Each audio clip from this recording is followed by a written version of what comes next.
stand before God, you'll be okay. You won't, because God's not comparing you to the guy down the street.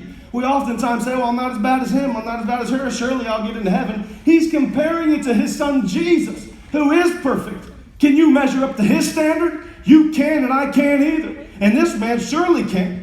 But he doesn't understand, and he says, all these things I've kept, what do I still lack? And then Jesus goes right to the heart of what holds this man in his bondage. And Jesus says, if you would be perfect, go sell what you possess and give to the poor, and you will have treasure in heaven. And then he says these three words that I believe that he is saying to every single person in this room tonight: come follow me.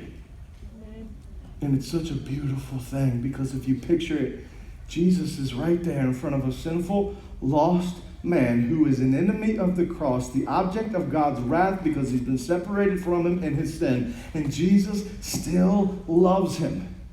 And the man is so filled with pride and religious arrogance. And it's that same pride and that same sin that's going to have to take Jesus to the cross in order to set the man free. And Jesus still loves him. And he still talks to him. And he says, if you want to be complete, go give away what you own, give it to the poor, and come follow me. Don't take that verse out of context. Immediately, some of you will think, well, does that mean I have to live poor in order to get to heaven? I just got to live as a vagabond on the side of the road and just give up everything. Scripture must be studied in context. Context is everything. And in the context of this scripture, Jesus is talking to one man. And that one man loved his stuff more than he loved God.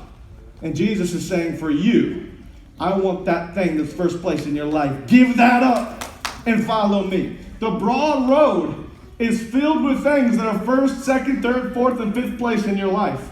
And you just freely worship those things, and you give yourself to those things, and you live for those things. You give 100% of yourself to the things of this world, do you not?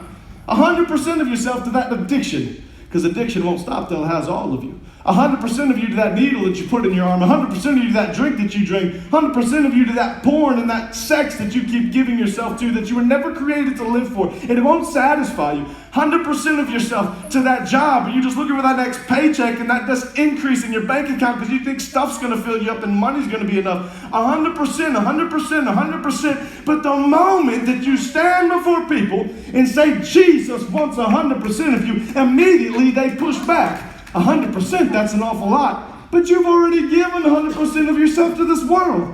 And the difference between this world and Jesus is simple. This world has given you nothing but demanded everything from you. What's it ever given you except for regrets and heartache and past mistakes in your life, sorrow and depression and anxiety? It's given you nothing. Why are you giving yourself to it? And Jesus has given himself to you. And not just a little bit. He gave 100% of himself to you first on the cross. That's why he demands 100% of you.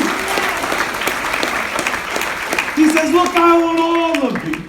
I want to be Lord of your life. Lordship looks like first place. I asked you earlier, who do you say